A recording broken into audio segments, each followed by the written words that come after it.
Welcome to the award-winning show, Holding Down the Fort, brought to you by US Vet Wealth, a podcast show that focuses on sustaining a fulfilling, a purposeful military life through conversation and community building.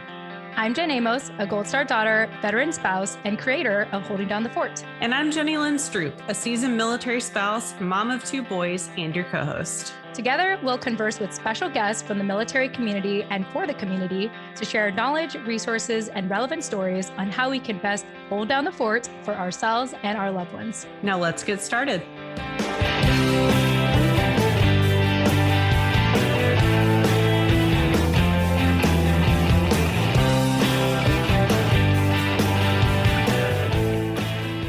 All right. Hey, everyone. Welcome back to another episode of our award-winning podcast show, Holding Down the Fort. I am your creator and co-host, Jen Amos. And as always, I have my incredible co-host with me, Jenny Lynn Stroop. Jenny Lynn, welcome back. Hey, glad to be here today. Yes, and we are so excited because we have another local, I'd like to say, in Virginia Beach / Norfolk that is joining us on our show today. And as I start to anticipate my move back to Virginia Beach, at least at the time of this recording, woohoo! I am trying to remember like all the people we interviewed on our show that are also in Virginia Beach that I have to reach out to now and try to start building that local network, which I'm really, really, really excited for. But all that being said, let me go ahead and introduce you all to our guests here on Holding Down the Fort. We have Mariavictoria Caldona Bennett, who is a busy mom of 2 under 2, a military spouse with a diversity of projects from remote work to digital creations, and also doing volunteer work with VirtForce, which is an amazing organization that Scott and I happen to be really good friends with Kimber Hill, who is a creator of that. So shout out to Kimber. Also, you are currently a developmental psychology college student. And so without further ado, Mariavictoria, welcome to Holding Down the Fort. Oh. So let's go ahead and start off. Obviously, there's a lot of things going on that you're juggling at the moment. So I want to start by asking you the question, what does holding down the fort look like for you nowadays? And basically what I'm asking is, give us a snapshot of your life. Basically, first and foremost is, of course, making sure that I'm taking care of myself and my mental health, so that I can be able to pour into others, pour into myself so I can pour into others. Would that be like, those around me, my friendships, my husband, and my kids, of course. Yeah.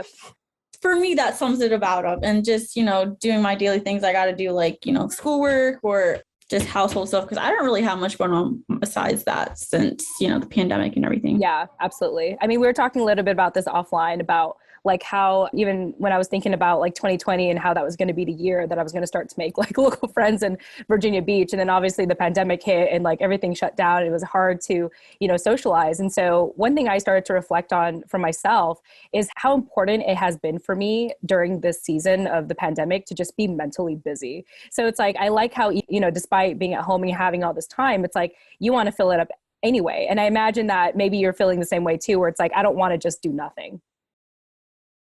Yes, I actually have been exploring my creative side again with like different art forms, whether it be sketching. I found something with painting and I forgot what it was called, but I'm hoping I can get into that as well as getting back into playing guitar as well. Ooh, fun. Yeah, it's different things. Yeah. Always try to keep myself mentally busy during the pandemic. How about you, Jenny Lynn? Any thoughts? Anything you want to add? I don't ever know that I'm not mentally busy. That is the one thing that is always busy is the things inside my head. Lots of thoughts all the time. But I mean, yeah, I got a job during the pandemic. So, it's been pretty busy. PCS, 2 kids in school, husband out to sea, never a dull moment here. Jenny Lynn, that is why I like your sleeping regimen, because it just seems like it's like that time where you hyper focus on just like mentally shutting down for the day. And I know for myself, that is something I need to do a better job at. Because like literally last night, I was up till like 2 a.m., like telling myself it was time to shut down. But I felt like there was always something else I needed to find to do before I shut down.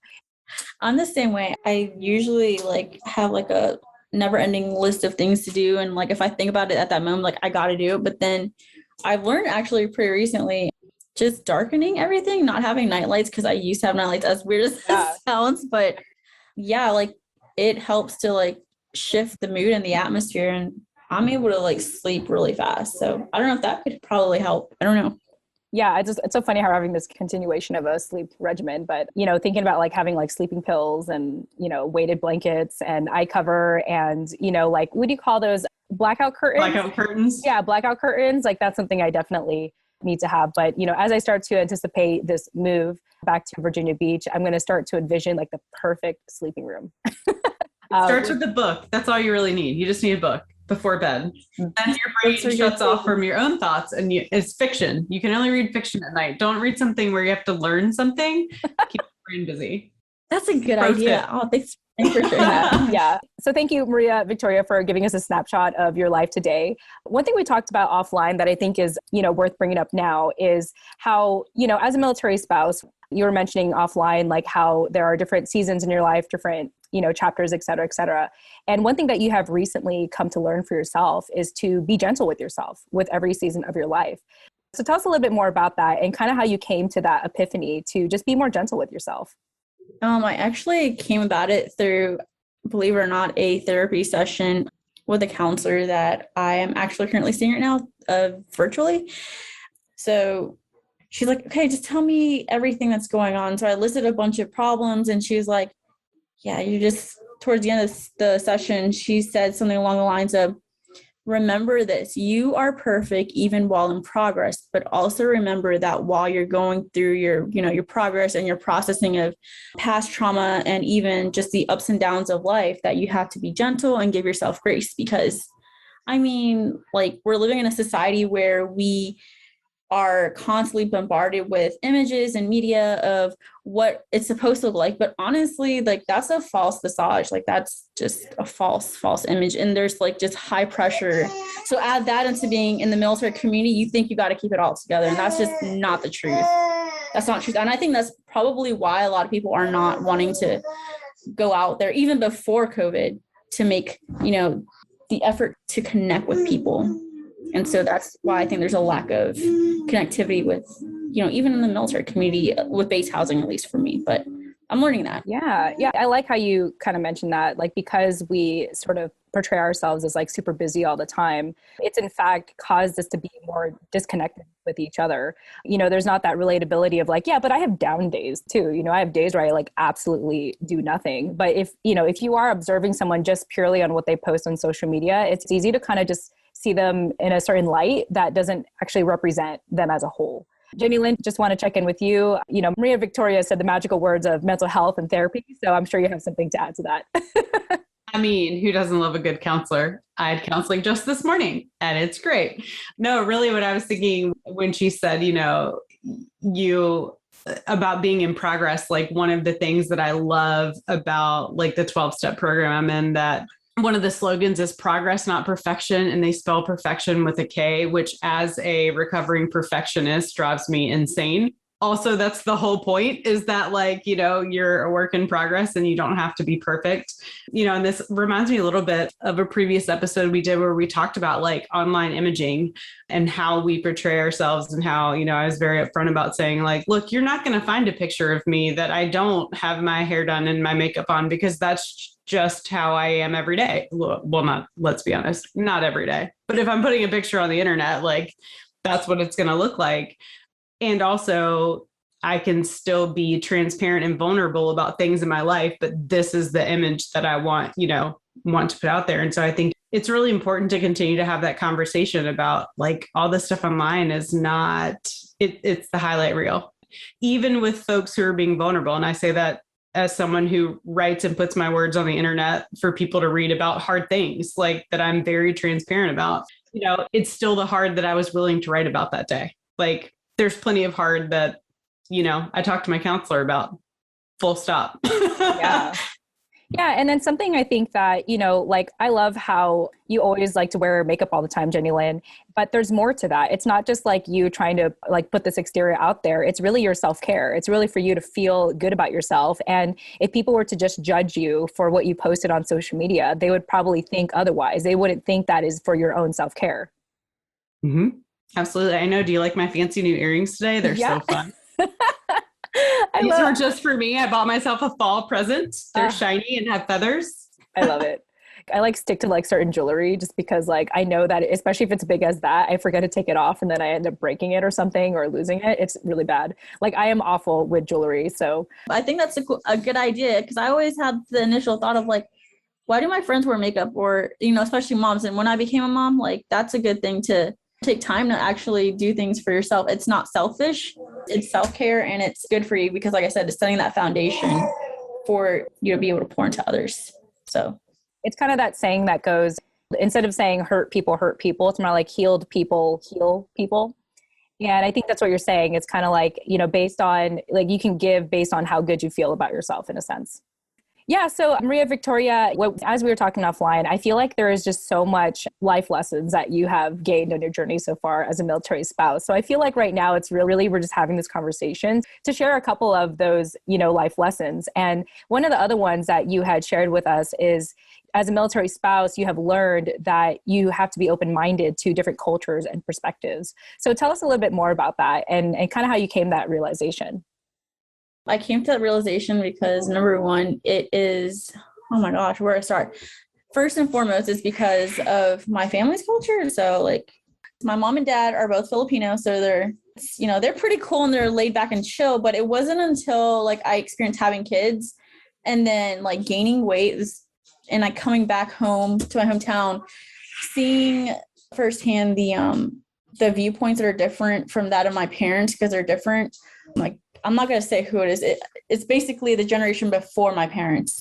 I went through a lot of scrutiny for my weight and I worked hard to lose it. And honestly, it was so heart-wrenching to hear those kind of words from not only certain family members, but also family friends. And I've experienced to where they would say it in front of my face and they'll say, "Oh, it's only because we love you." But then I would go to my parents and be like, why would they say, that in front of my face? They're like, well, you have to understand it's different. That's the reason why we don't say those things in front of you, because that's not what we believe. We love you for who you are and that we believe you're on a journey. So it's different. And then experiencing my husband's side of the family, which is totally understanding, open-minded, just about everything. And he's actually French. So I learned a lot from there. And then lastly, being married to someone in the military, I realized there's different people from different walks of life. And that helped me to understand that I can't just see it from my perspective, and that even if I don't agree with certain things about people or their beliefs, I have to be open-minded. And that's how you, I don't know, I guess spread the love. Yeah. Just understanding, compassion, because people need to be more empathetic. And I really want to portray that. When people meet me, like, I want a person to say like, oh, she's understanding. She heard me out. I don't want a person, I never try to represent myself as someone fake. I'm very transparent. I'm very respectable and understanding. So yeah, that's, I love that. Well, thank you for sharing. And I'm also a fellow Filipina, so hey. And I can completely relate to the story of, relatives just straight up saying, you gained weight, like you're fat, like I especially got it firsthand from my mom, who is an immigrant from the Philippines. And, there's this one story that keeps coming up in my mind. Like the last time I was really at a family party was when it was like the first time in a while I had seen these relatives. And it was the first time where I felt like I chose the attire I wanted to wear. Like I was going to wear jeans instead of dresses, which is what they're used to me seeing. And, for once I felt like, oh, like, jeans and a blazer, I feel like an adult now. Like now my family can see me as an adult. But then like the entire time I was at this party, my grandma was like, you look so different. I don't know why. And then she asked me that again, the 100th time at this party. And eventually my mom was like, oh, it's because she got fat. And I was like, wow, thanks, Mom. And, one thing that I feel like I've learned, just kind of maybe what you gathered as well, is that, at least with like in the Filipino culture coming from the Philippines, asking like, often they ask like, are you hungry or did you eat yet? Actually, it's always like, did you eat yet? And I think part of that is just, showing that they care and making sure that you're fed and what have you. But, if you are Americanized, in a sense, and empathy and sensitivity and feelings are, normalized in American society, that can come off really offensive when someone just tells you, that you're fat, or to tell you that you have gained weight. And so I think like the beauty of being in the military community, that it is probably like the most diverse community out there, I think in America at least. And like you come across people from all walks of life, and you start to realize that, maybe there are some cultures who also share that same experience of, fat shaming or body shaming in a sense, or, some people who revere being a little heavy. Right. And so I like that in your experience, and also sounding like you are in an interracial marriage, to understand that like, your family and your experiences with your family and culture is not like a blanket statement of all of America or all of the military. It's kind of like, oh, like I was raised this way, but in hearing other people's cultures, like, it's not so bad, or I can have a bigger perspective of this and realize that, yeah, maybe my grandparents didn't mean to ask that in an offensive way. Maybe they meant it in a caring way. Yeah. I mean, just speaking about it, I don't know, like it brings back a lot of memories, even when I was in my early 20s and my grandparents would have people over and they would like talk with their little friends, and they would be like, oh, so how is your grandson, the pilot, doing? And do you think so-and-so would want to talk to, I think my grandmother was talking to her best friend, who's also Filipino, and trying to get her granddaughter to meet my brother at that time and I was like, I never realized that, I guess, arrangements were still a thing. And then just like, it like threw me back like so bad. I was like, okay, that's weird.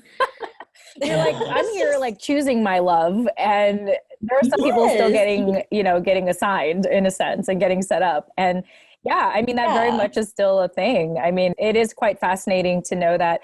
I mean, actually, this is like, I feel like this is like not really like a military related conversation, but I think it's still worth talking, is like, the reality is, it's only really in the last century, I believe, where people married for love. But if you look at like all parts of the world, and even historically, like people would get married for like alliances or for political reasons, or, for more land.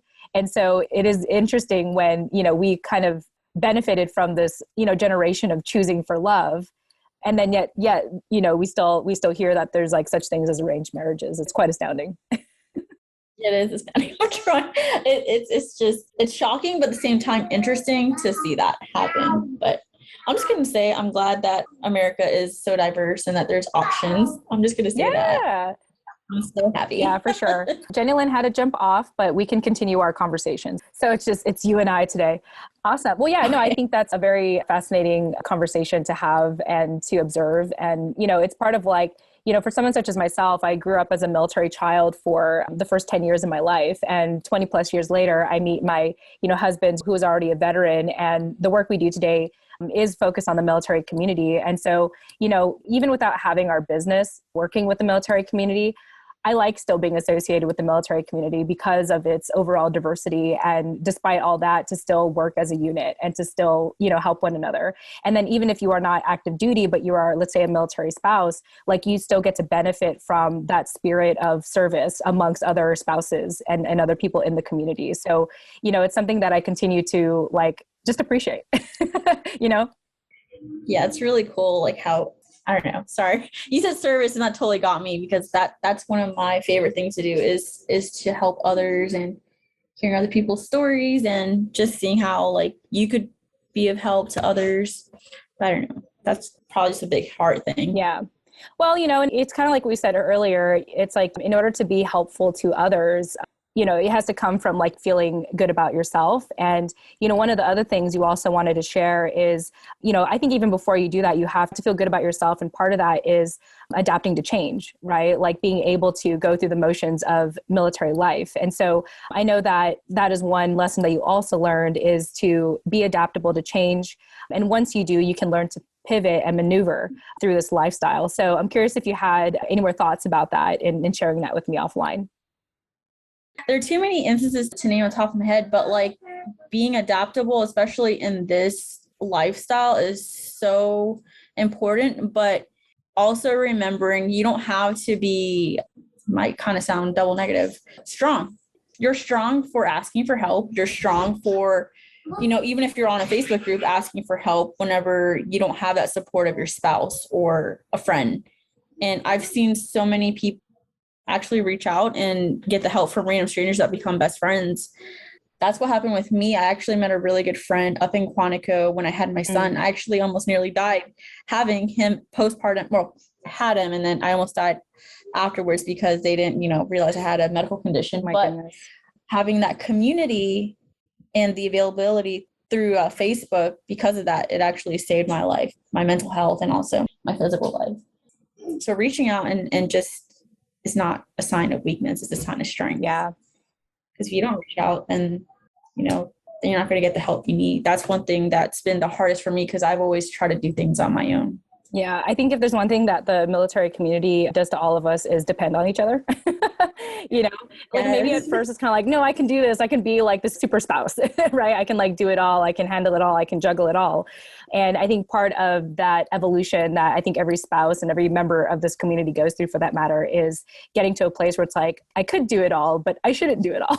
Like I should, get help. And like you said, it's not a sign of weakness. It's not bad, to do it. It actually is even more empowering. And one thing that we, like Jenny Lynn and I had often mentioned in our past conversations is that like some people like to offer help, right? Some people find fulfillment in being there for you and listening to you and wanting to help you. And so I think like just in that spirit of community, which is a big thing we talk about on the show, is so essential. And if anyone happens to be listening to this episode and you forget that, here's a good reminder again, the importance of community.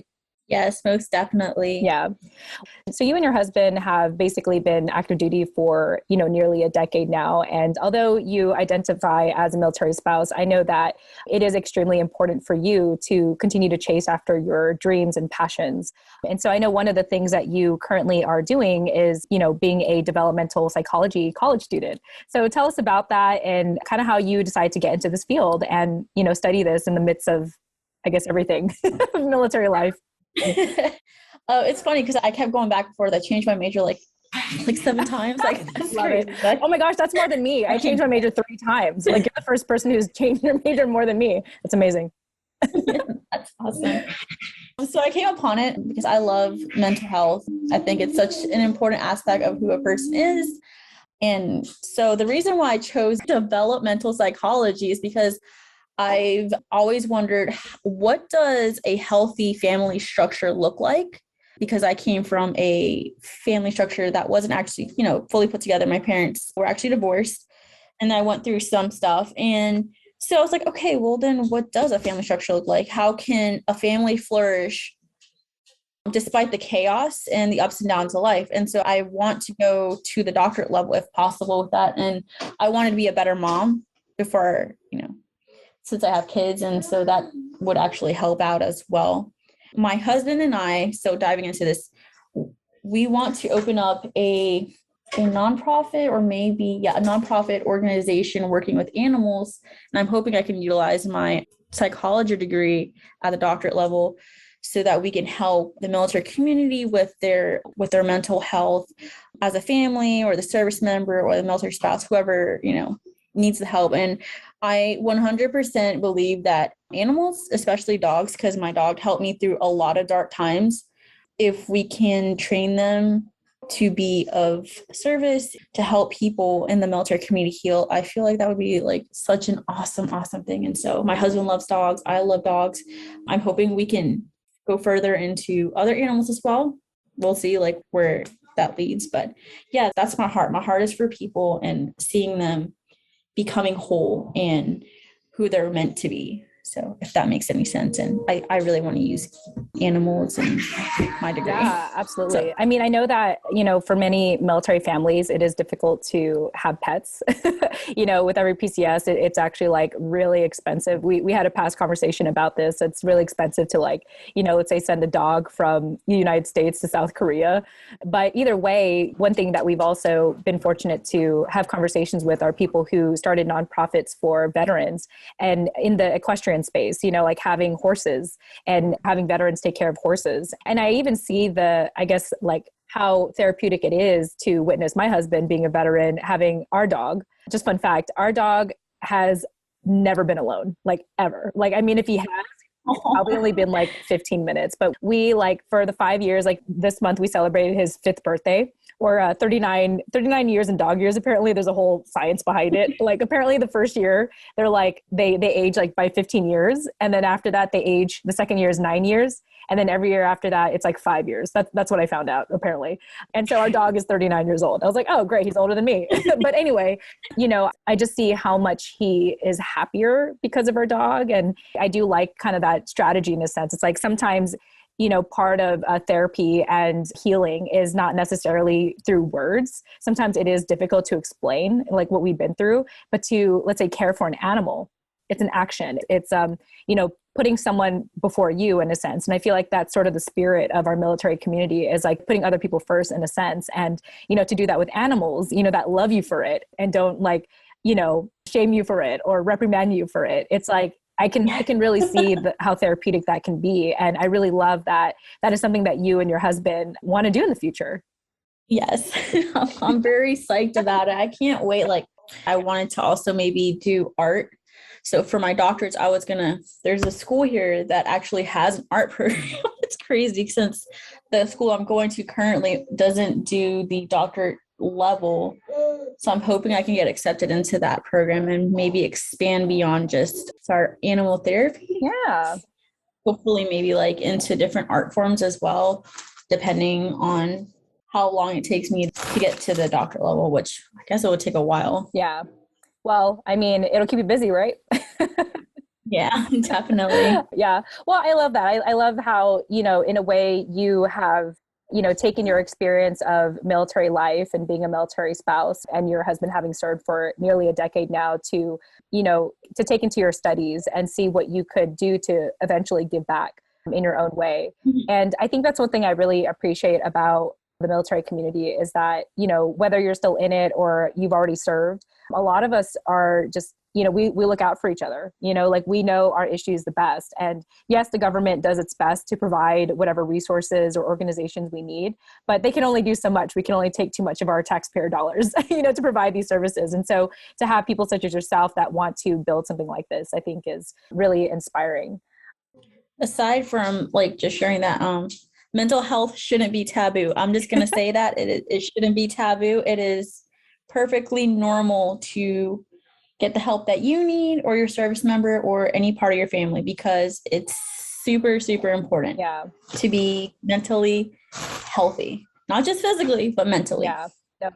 That's all I got to add. Yeah, for sure. Yeah, I think that is extremely important. And, if you're not working on yourself outside of the military life and you're not taking care of your mental health, I think it's really easy to become bitter, in your experience. And I know that's something that you wanted to mention as well. Like, it is important to take care of yourself because you could be bitter. And I'm curious if you have a story where you accidentally arrived to that place of bitterness.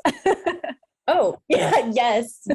First 4 years, well, actually 5 years of marriage. It's a real shame to say, but like at the same time, it's a very transparent and very vulnerable moment right now. But I honestly didn't like the lifestyle. I just I hated my life.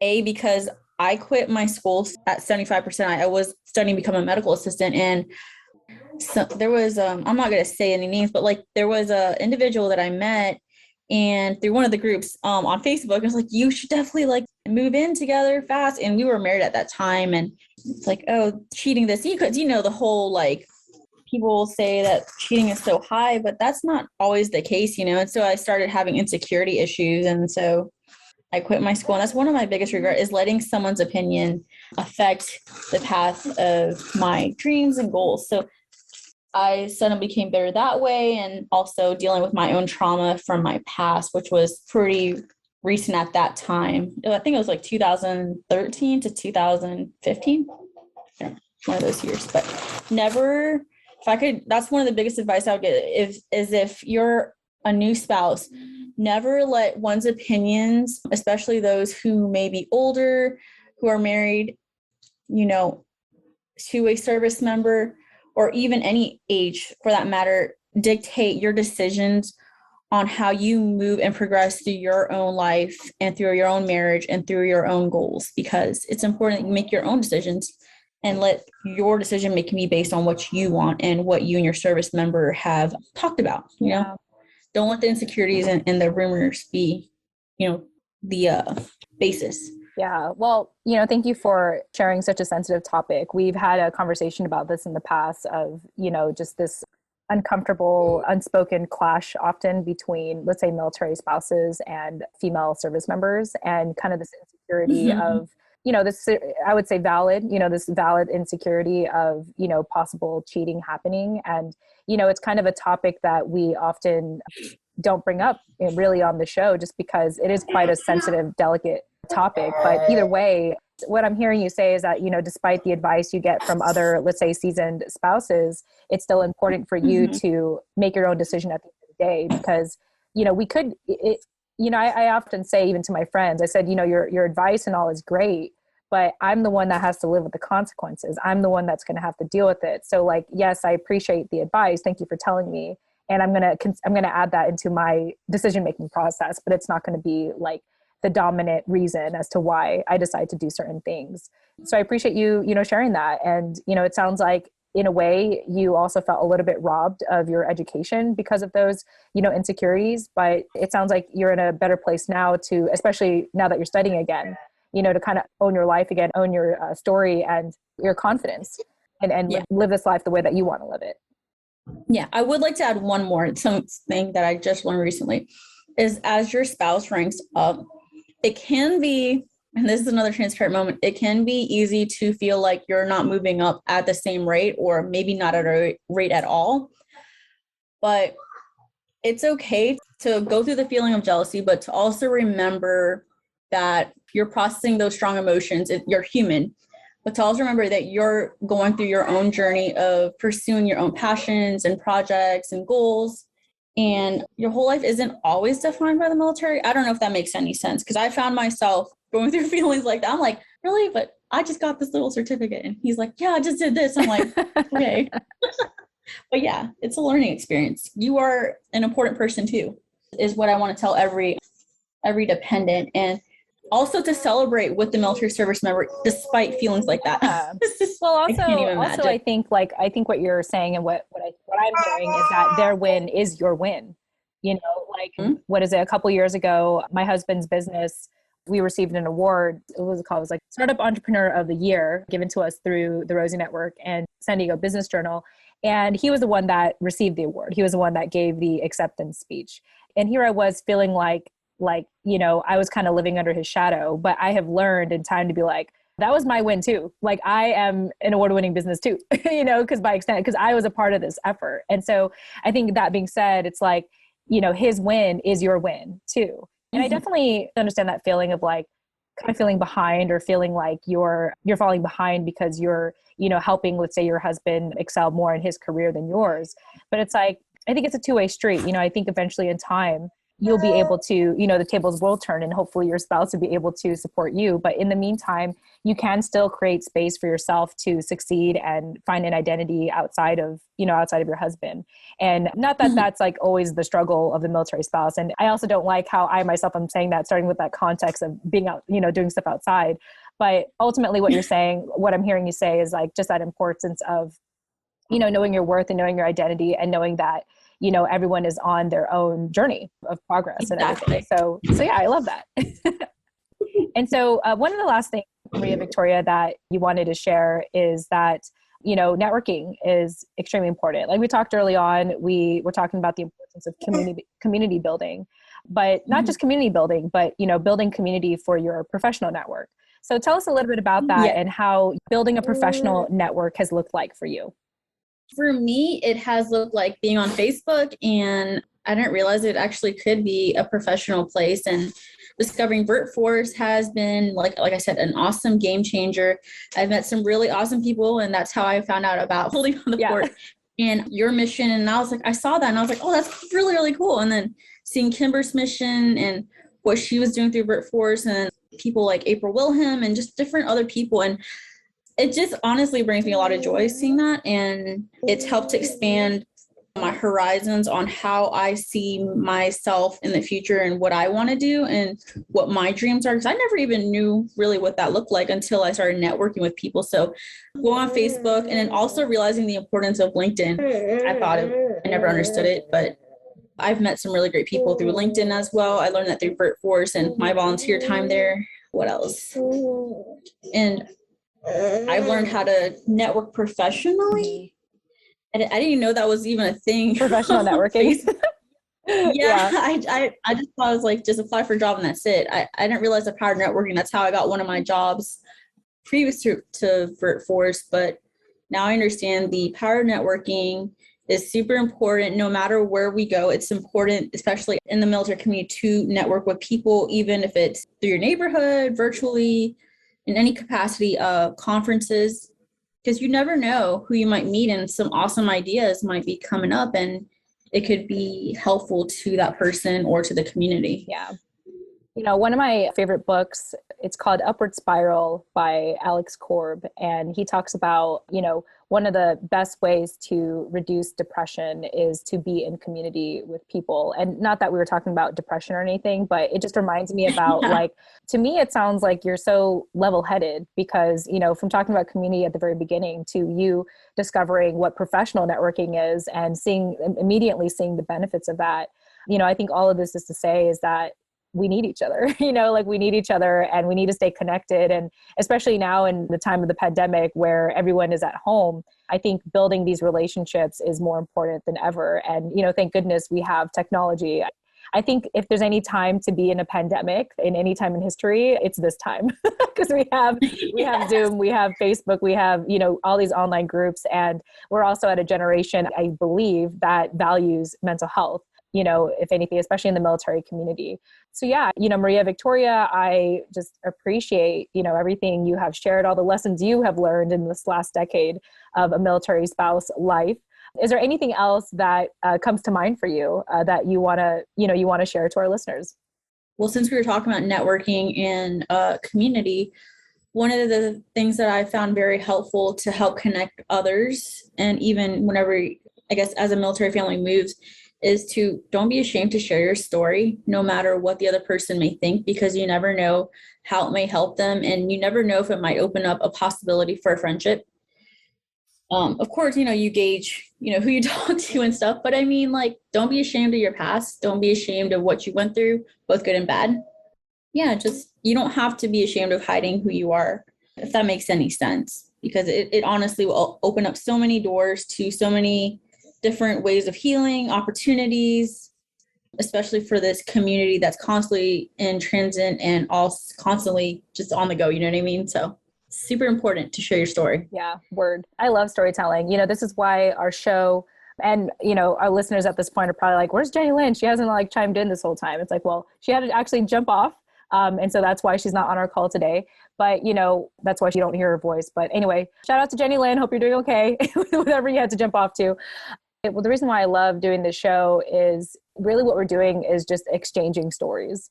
I think the fastest way to, you know, build friendship other than laughter and I think a smile is to share your story, right? Because it's like, oh, and you sharing your story, I can relate, you know, just like we were talking about how your relatives, your grandparents were, you know, body shaming you essentially. And it's like, I totally get that, you know, like I totally understand that. And I bet like, that's not even just limited to the Filipino community. I know that can, you know, stretch out to basically all of America and all of the world essentially.